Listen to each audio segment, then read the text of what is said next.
Welcome everyone to our NCAA social series. I'm Andy Katz. Pleased to be joined by three esteemed guests as we discuss officiating. Yes, the tone here and the topic say yes to officiating. It's the name of a program to increase the number of officials across all sports in college athletics. Penny Davis, who was named the National Coordinator for Women's Basketball Officiating in 2019. Anthony Holman, in your lower left, at least my lower left, is the managing director of NCAA Championships. He's been there since 2009. And Angel Rivera, who is a wrestling official. He's also the executive director of an officiating association in wrestling, and currently still is a wrestling official, especially in the Big Ten. All right, so let me go around our Zoom room here. And I just want to get sort of the state of officiating. We see the videos and I've seen it in person. It's a very tough job. And I don't think the general public, a lot of times the fans, the players, the coaches don't fully grasp how hard a job it is. And we need to basically replenish this pool of officials throughout all sports. So Angel, you're on the ground there. You're one of them. Give me the state of officiating right now. I would say it's a little bleak, and I say that with a heavy heart only because we have our associations, and we have several of them around the country, and we don't have enough officials to get into the schools. There's an issue with having not enough officials when we do have a tournament. Sometimes the officials are overworked, underpaid, and with new programs coming in, women's wrestling coming up, that's an issue. We have more and more programs coming up, but the recruitment of officials is pretty low. I would say that the coaches and the fans, if they could be a little bit nicer to the officials, that would be tremendous because they have some say so far. Well, before Penny and Anthony jump in, let me follow up on that, Angel. Yes, people can be nasty.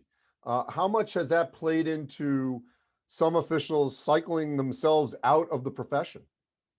It has. I have what's called a freshman syndrome.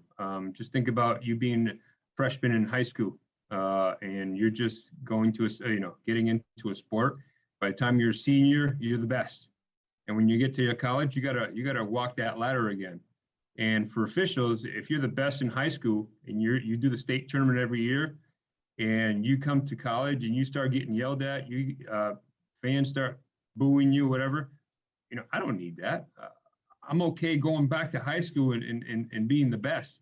So that's an issue in terms of the fans and the coaches getting involved with officials. Penny? Yeah, everything Angel said was right on the money. The state of officiating from a women's basketball standpoint at the highest level, it's very healthy. And, there's a line of people trying to get into the highest level, but unfortunately at the lower levels, there's a lot of challenges, particularly with some geographical areas, smaller communities, locations where there aren't a lot of officials trying to, fulfill assignments and games with officials and trying to, not put the same group of people together and to have a different familiarity. If you're a coach, you don't want to see Penny Davis 10 times in a season. If you see me 3 or 4 times, that's plenty. And so, some of those rural areas, there are, significant gaps and deficiencies, and they're not, we're not having new officials join a lot of those ranks. And so we've got an aging population of officials that really care about the game and they want to serve the game. And they've been doing it a number of years, and they're hearing from their assigners that, we need more people, we need recruitment, and we need your help, but we need your availability too. And so, I think there's a whole dichotomy of issues where, the folks that have been around a really long time are some of them are frustrated that, they haven't advanced, and, they decide to stop officiating because of their own frustration. And then we don't have that new crop of young people wanting to start officiating. And I can't think of reasons why, because there's a lot of great opportunity, and I know we're going to talk about that. But from a top level standpoint, we're very healthy. But I think as we look at the youth levels and high school and some of our geographically remote areas, that's where we really have got some gaps and concerns right now. All right, so wrestling, women's basketball. Anthony, can you give me the overall landscape, since you do manage, championships as a whole? Yeah, so 78% of our officials begin officiating at the high school level or youth levels, right? So they're not, to Penny's point, on the women's basketball side, we have really experienced quality officials, a decent pipeline there. And other sports, field hockey, swimming and diving, track and field, some of our Olympic sports, our numbers are we're in dire straits in some of those places. And our median age of officials across the board for the NCAA is right at 50 years old, right? So think about that in terms of trying to continue to do something. That same age group is 5 to 6 years away from retirement. So pipeline and development is a critical issue for us right now. I've been telling folks that it's similar to the Dr. Seuss book, The Lorax, right? Where for so long we've just been mining the trees, right? We've been taking these really good officials, moving them up, working the big games, but we've not been replanting those trees. And now we're at a place where we really are, we've got no shade, so to speak. So we're trying to partner with the high school association and other governing bodies and other youth associations and groups to develop that next generation of officials. But it speaks to what Angel said. We lose officials in the first 3 years of introducing them to officiating at all levels. And a couple of the barriers for that include sportsmanship and behavior treatment that they receive, both from coaches, players, but fans for the most part. And it's really disheartening that the gatekeepers of our game, the individuals that are there to protect the game, don't feel safe themselves. And that's a real concern of ours and a real problem. So we are trying to take some significant measures to address that. I will say one thing, Anthony. I didn't know 5 to 6 years when you turn 50, it means you're going to retire. Hopefully I got a lot longer than that. But anyway, maybe in this profession, you obviously do get worn down in officiating. Angel, I sometimes always wonder, like, what happens if you took out a population from a work environment, and what would it be like? So hypothetically, what if there were no officials? What would happen, Angel? I would say the coaches themselves are probably fight over themselves as to who's got points, who's got better points in wrestling, at least. And they'd be asking for them very quickly. They'd probably give prizes at the door to not yell at at the officials, so that we could have one. So yeah, that's all I got. Penny, same thing. What would happen? Yeah, I think the world of automation has not ventured into officiating, so you're relying upon humans to be involved, and don't take sport away from kids and the opportunity to play. And frankly, I think back to little league days of my own, and when some of the parents occasionally had to come out and they had to call a base, and so I think they realized how much they truly valued the umpires in those moments and appreciated the giving back. And, I think the sports community, particularly the fan base and, those that, like to go to games and yell at the referees and get their release from that activity, really need to, take a self-appraisal, look in the mirror and look at how they're influencing the game in a negative way and the opportunities for their children and, themselves. Anthony, the pandemic really shine a light on the life of an official because it was incredibly difficult. I've talked to officials and coordinator officials of how suddenly these officials that had traveled essentially in pods had to be separated and had to get their own rental cars, travel by themselves. Locker rooms had to be spaced out, sometimes separated even within that. And I think to Angel's point, that probably had some effect on, as we're coming out of it, and we're not out of it yet, obviously, of sort of assessing, what is it about this profession that I like and want to continue to do, because it was so difficult last season. I'm just curious, Anthony, as the managing director, if you heard, certainly last season, how difficult it was for officials. We talked a lot about players and coaches, but what they had to go through last year. Yeah, it was incredibly difficult, and it further exacerbated the challenge and the problems we were having. So this year, as we gear back up and started our fall activities and now move into our winter sports, our numbers are down in terms of registered officials again across the board for a number of reasons. I mentioned the average age, so folks that are a little bit older are more susceptible to the virus or others. So there was concern about that, right? So we're losing a big crop of folks that are just don't feel comfortable doing that. There's another group that felt like, hey, I don't know if it's worth it, right? Do I do the additional things that we've had to ask them to do, right? In terms of traveling alone, traveling earlier, traveling longer, going further. Yeah, right. Testing, the consistent, continuous testing. So the more the demands that are being asked of officials in this space is certainly created another barrier. So the pandemic certainly didn't help us, but we're trying to do things to help our officials in that space.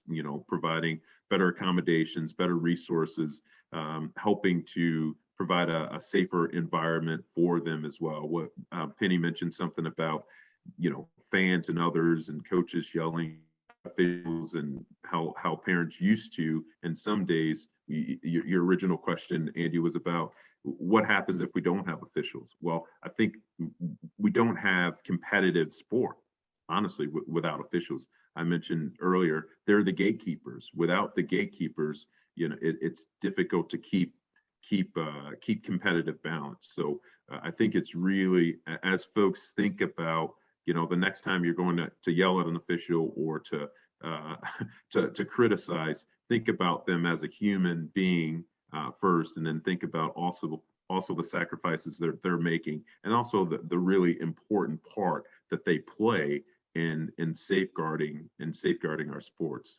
So to that point, Anthony, I'm just curious, how often has there been discussion of getting officials out, to Angel's point also, and sharing stories, anecdotes, not to scare fans? And I know it's going to be hard to get sympathy. I get that. But to really open up a little bit more about what, that kind of behavior does to an individual, to really allow an official to express him or herself, to show that kind of constant abuse can wear on an individual. And, maybe it's a PSA, maybe it's an in-arena announcement at various sporting events. How much has that been discussed, Penny? And you could start about trying to get those individuals out there to let everyone know that we are human beings and we're doing something to help the sport, to help entertain you, so that, we can have a competitive environment.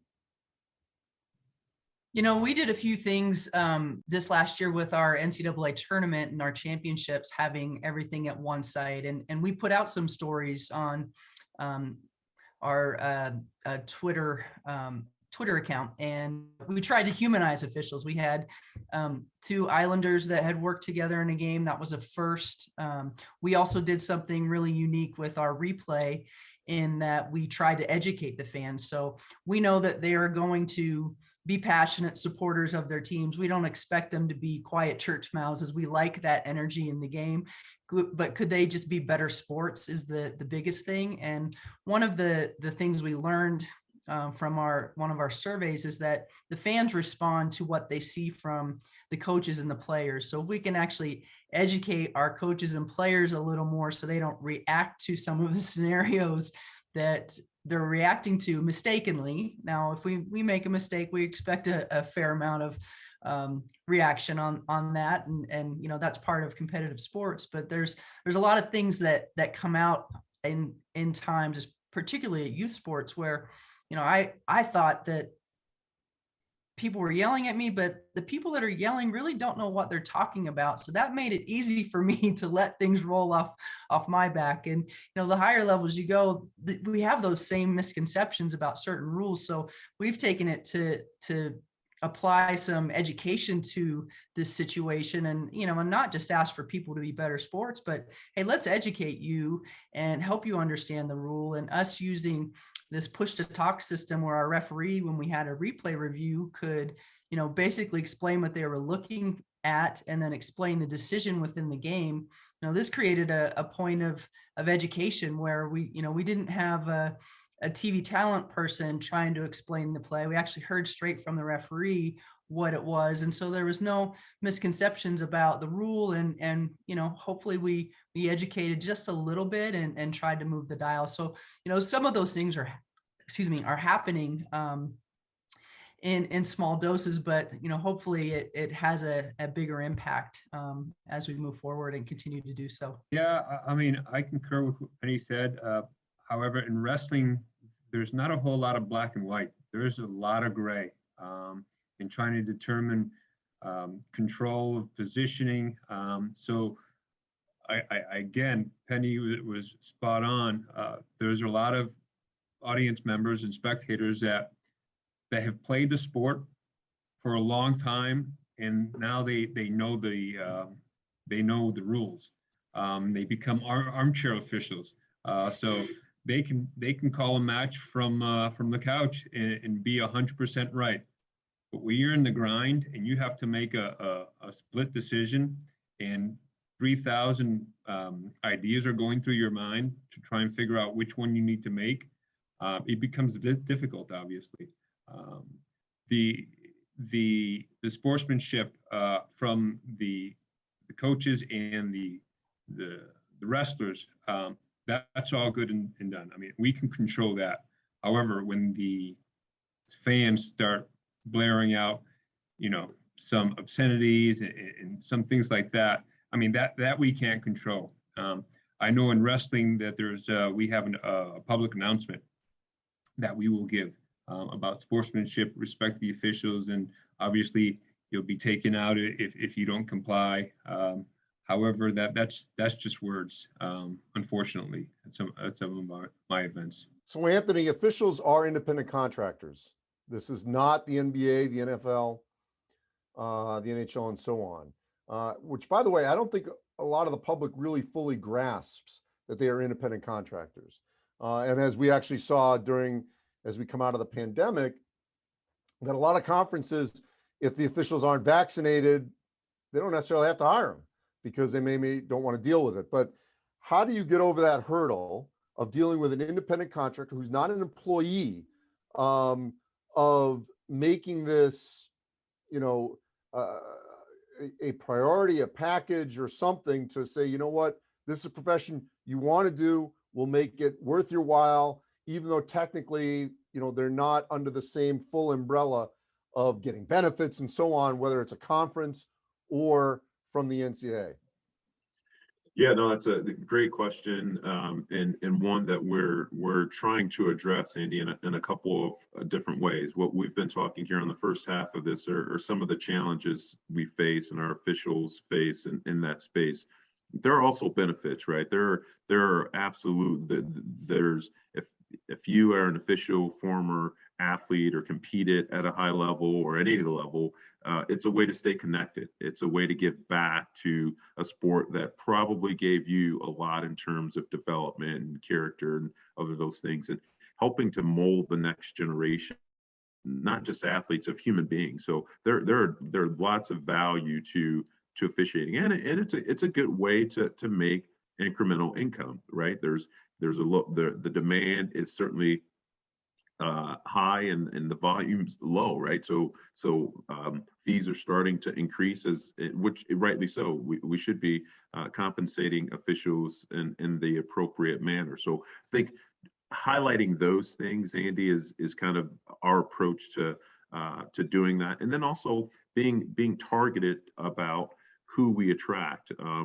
Campaigns around first responders and individuals who have some flexibility in their schedules to come out and work a Tuesday evening Little League game, or Thursday night volleyball game, or a Saturday afternoon flag football game. Introducing folks to the sport that way, and giving them an opportunity to live it, right? Angel mentioned about armchair officials. Well, let's those folks that are most critical, let's give them, to Penny's point, let's give them an opportunity to make the call. Let's give them a platform to engage, and then maybe further invite them into the fold to become an official and not a critic, right? So that's a part of it. We're not as fancy as the campaign. Someone passes out, hey, are you a doctor? No, but I did stay at a Holiday Inn Express last night, so I can do this. We're not that sophisticated, but we do want to say, hey, you thought that was a bad call? Well, come to our clinic and let us help you kind of discern. Maybe you're right. Let's give you a chance to help us get better. I want to actually hold that thought, because I want to pick up on something Anthony said here just in a moment. But first, Penny and Angel, I just want you both to add on to the aspect of independent contractors and how that weighs into either keeping or bringing more officials in. Penny, you first. Yeah, certainly. It's definitely a big component of it, because at the youth level and the starting off level, you're managing a primary job, most likely, in addition to being this independent contractor. So, the people you work for will often say, fill out your availability, but the reality is you better be available as much as possible. And if you're turning back a game, that's really a mar on your reputation. And so managing the primary job, and dealing with the dynamics of life. If you've got a family, if you live in a metropolitan area and now you're dealing with traffic, it's really hard to get out of work at 1 o'clock to drive 2 hours to make $150 and to work a game. I started in that environment, and it was the best thing I did every day, despite the commute and traffic, and it never felt like work for me when I started officiating. And I think later, as you continue and you have success and you're working higher levels, now you're really balancing the dynamics of this is your primary job for a lot of people. And so, you're figuring out your own healthcare benefits, and hopefully you're a good money manager, because, if you're a basketball referee, your income is coming November through March. And then, the rest of the months you need to have a good plan in place, so you're not really suffering come October. And, it's a balance. And, a lot of officials, they're trying to climb the ladder. They're using the money they've made in their season, spending that on training camps and tryout camps. So there's an investment, even when they're not refereeing in their regular season.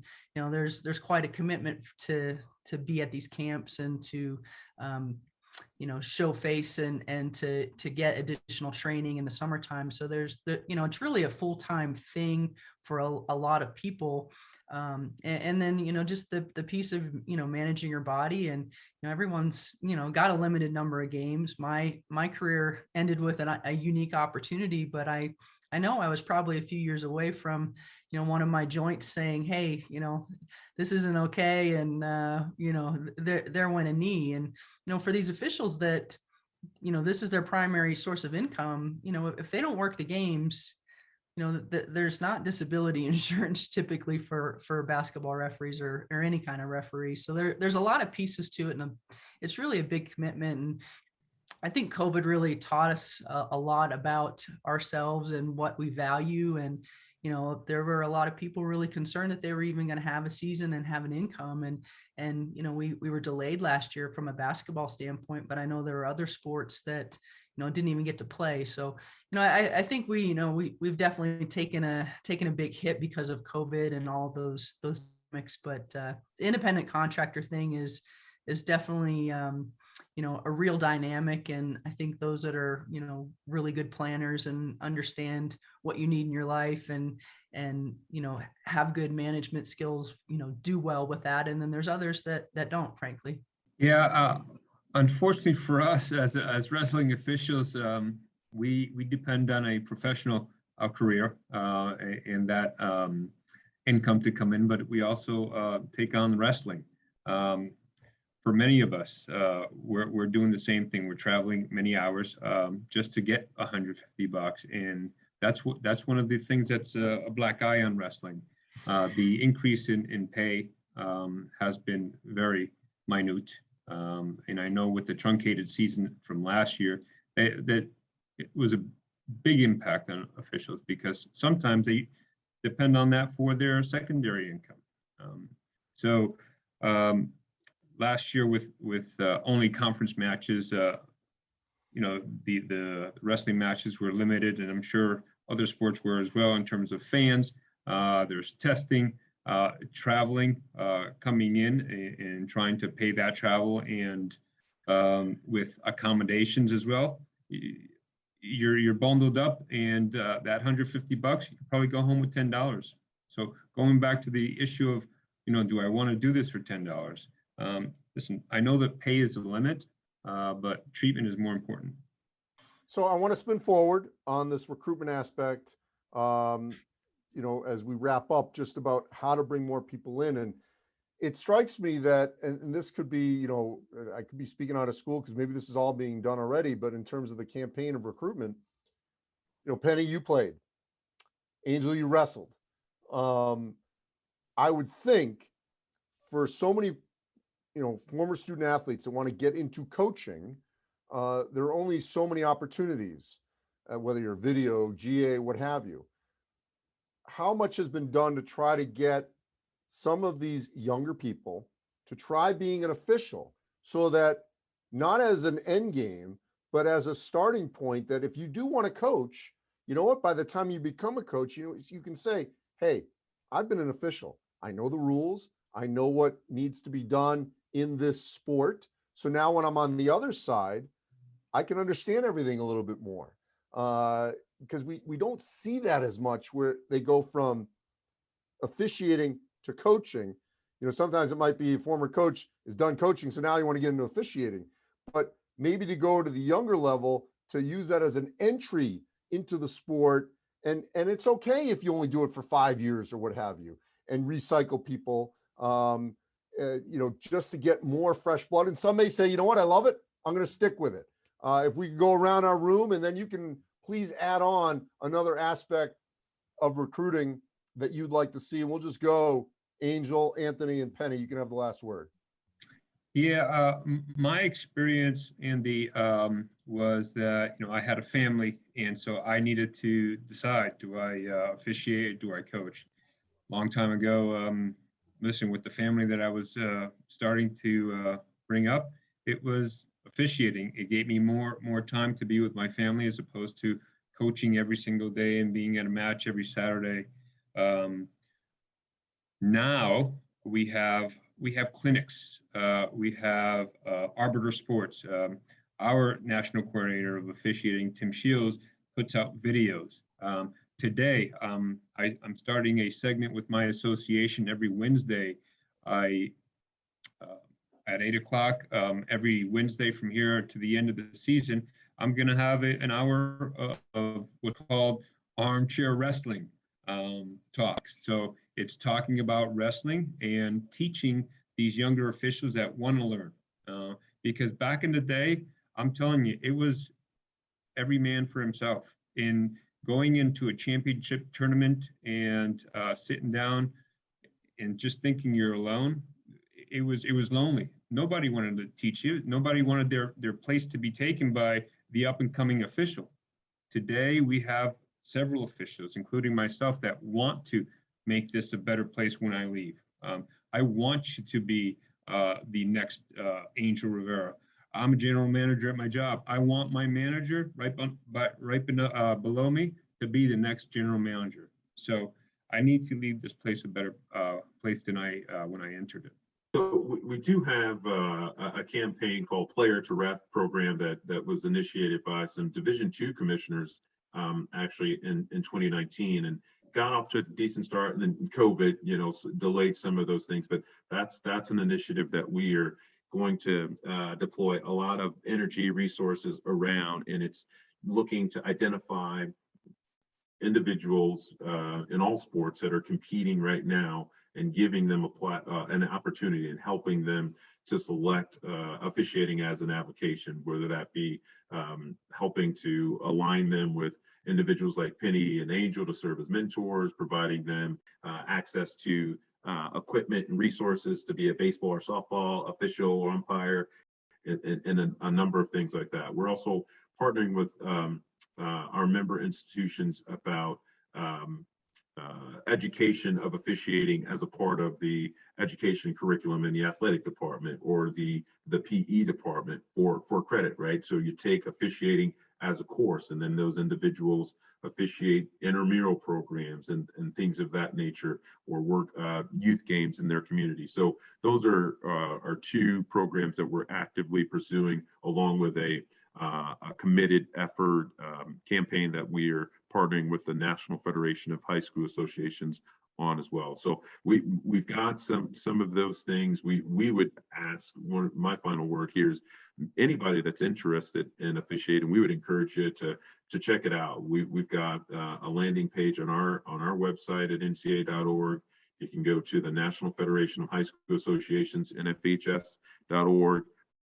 Our partners at NASO, the National Association of Sports Officials, has a campaign around recruitment for officials. So there are avenues there for sure, and we are welcoming to all. Certainly we've got some challenges in the space of officiating that Penny and Angel certainly referenced, but I think there are opportunities here as well, and we certainly want to celebrate that and protect the game as best we can. And we need folks out there that are listening to this that have an interest to step up and join us in that effort as well. Really great points. I've learned that most officials get started because they were talked about officiating from somebody that actually does it. So, I think our best recruiters are our active officials or former officials. And, it's really important that when somebody leaves the game, they leave the game on a positive note with a good taste in their mouth. And, we've instituted a retirement program, just a small thank you gift for our retiring officials, because we know they're going to continue to be involved in some way around the game, whether that is, as one of our, unofficial recruiters or as an observer. I think we're as officials, we're all advocates for what we do.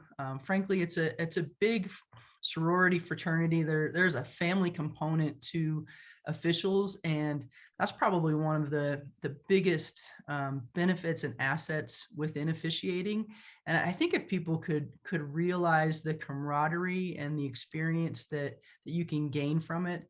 I started at 24 years old. I was fresh out of college. I moved across the country and didn't know a soul in my new city, but I had this job, and I started officiating. My mother coached, and I knew that I couldn't commit to that level, much like Angel experienced, but I knew I wanted to be involved with the game. And I think just finding a way for people to be involved. And, for me, it wasn't, just playing pickup. It was, really wanting to be involved and have an ability to touch the game.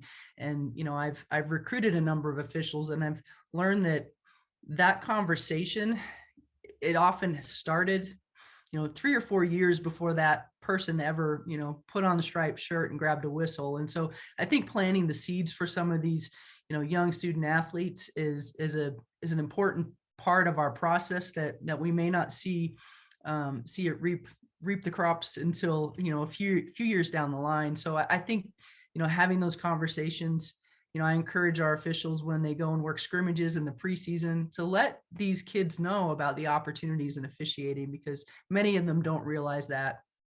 I didn't realize it as a student athlete that there was a future for me to be involved in officiating and to stay involved with the game. So I think just kind of educating people to the opportunities that are there, and the potential that exists for a lot of rapid growth for our student athletes, because those are the kids that can fast track in officiating and really advance quickly because of their background and experience. So I think attacking that group is really essential for us to solve some of these recruitment problems.